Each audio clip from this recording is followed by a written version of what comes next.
গত ৩০শে নভেম্বর সন্ধ্যায় আশুলিয়া ইউনিক এলাকায় প্রকাশ্যে ধারালো অস্ত্র দিয়ে কুপিয়ে হত্যা করা হয় ফয়সাল কবির নামে এক যুবককে। জমির মালিকানা নিয়ে দ্বন্দ্বের জেরে ঘটে এই হত্যাকাণ্ড। আলোচিত এই হত্যাকাণ্ডের ৭২ ঘণ্টার মধ্যে ৪ আসামিকে গ্রেপ্তারও করে পুলিশ। আর এর মধ্যে বেরিয়ে আসছে নৈপথ্যের নানা ঘটনা। স্পষ্ট হয়েছে পুলিশের গোচরেই হয়েছে হত্যাকাণ্ডের পরিকল্পনা। খোদ মামলার তদন্তকারী কর্মকর্তা আশুলিয়া থানার উপপরিদর্শক সাখাওয়াত হোসেনের স্বীকারোক্তিমূলক গোপন ভিডিও ফাঁস হওয়ার পর সৃষ্টি হয় চাঞ্চল্যের। ওরা যে অস্ত্রপাতি দিয়ে মহড়া দিতেছে এটা আমার নলেজে আসছে। আমরা এরকম মহড়া তো প্রতিদিনই দিচ্ছি। অনুসন্ধানের তথ্য বলছে আশুলিয়ার বাইপাইলে ২০% জমি নিয়ে দুই পক্ষের মালিকানার দ্বন্দ্বের জেরেই খুন হন ফয়সাল। সূত্রমতে গত ৩০শে নভেম্বর সকালে ওই জমি নিয়ে শরীফুল ও শহীদুল গ্রুপের মধ্যে ঘটে মারামারির ঘটনা। শরীফুলের পক্ষে নিয়ে ওই জমিতে গিয়েছিলেন ফয়সাল কবির। এর জেরে অস্ত্রের মহড়ার সঙ্গে হত্যাকাণ্ডের পরিকল্পনা চলছে এমন আগাম খবরও ছিল পুলিশের কাছে। তবুও এ ঘটনা ঠেকাতে কোনো ধরনের পদক্ষেপ নেননি পুলিশ। পরিবারের অভিযোগ, আশুলিয়া থানার উপপরিদর্শক সাখাওয়াত হোসেন এক পক্ষের সুবিধা নিয়েই সব জেনে বুঝেও নিষ্ক্রিয় ছিলেন এবং তার গাফিলতিতেই ঘটে এই হত্যাকাণ্ড। পুলিশ যত জানতো তাহলে আমার স্বামীরা কিসের জন্য এরা বাঁচাইলো না, নিরাপত্তায় রাখলো না কিসের জন্য? এটা আমরা সরকারের কাছে, আইনের কাছে আমরা বিচার চাই। ওরা নিরাপত্তা দিতে পারে না, ব্যর্থতা তাদেরই। তো আমাদের তো আর কি করবো? আমরা আমাদেরকে বলতেও পারতো কেউ যে তোমার ছেলের কিন্তু এই অবস্থা হইতেছে। আমি এই দুইটা নাতিন নিয়ে কি করব বাবা বলো?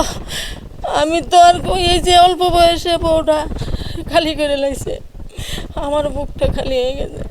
একজন সশস্ত্র বাহিনী জেনেও যদি একজন নাগরিকের নিরাপত্তা নিশ্চিত না করতে পারে, তার কাছে আর কি আমরা বিচার দাবি করব।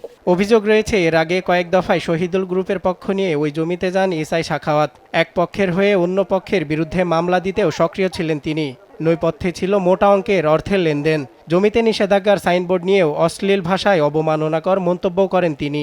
কোনো কথা নাই, আমি বলছি না মামলা দিবেন। বোঝেন নাই সাইনবোর্ডটা লাগাই মনে করছে মালিক হয়ে গেছে। কিসের করে তো সরাসরি বলে না, দেখে বলছে সাইনবোর্ড অর্ডার কই, কোর্টের অর্ডার কই, সাইনবোর্ড লাগাও যে।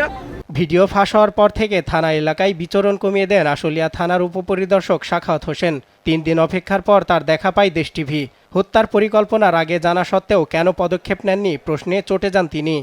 আপনি আমার যে ভিডিও করতে আসছেন, কত টাকা কন্ট্রাক্ট আসছেন, কয় শতাংশ জায়গা দিবে আপনাকে? আমি এই ব্যাপারে কোনো কথা বলবো না। আপনি আমার ওসি স্যারের কাছে জিজ্ঞেস করেন, ওসি স্যার যদি আমাকে বলতে বলে আমি বলবো। সন্ত্রাসীরা অস্ত্র নিয়ে হত্যার উদ্দেশ্যে মহড়া দিচ্ছে, পুলিশে খবর জানার পরেও ব্যবস্থা গ্রহণ না করার দায় কতটুকু, সেই প্রশ্ন নিয়েই আশুলিয়া থানার ভারপ্রাপ্ত কর্মকর্তার মুখোমুখি হয় দেশ টিভি। আমার জানা মতে এই ধরনের কোনো ঘটনা ঘটেনি। আমার সময় আমার পুলিশ কি, আমার ওই অফিসার কি বলছে আমার জানা নেই। আগস্ট বিপ্লবে হাজারো ছাত্র জনতার রক্তের দাগ না শুকাতেই পতিত স্বৈরাচারের আমলের মতোই পুলিশ বেপরোয়া আচরণ ও গাফিলতি নিয়ে ক্ষুব্ধ ভুক্তভোগীরা। আশুলিয়া পুলিশ ছাত্র জনতার লাশ পোড়ানোর রেশ এখনও কাটেনি। তার মতো এত সব অনিয়ম ও অনৈতিক কর্মকাণ্ড নিয়ে প্রশ্ন তুলেছেন স্থানীয়রা। বলছেন, আদৌ কি বদলাবে পুলিশের আচরণ? নিউজ ডেস্ক, দেশ টিভি।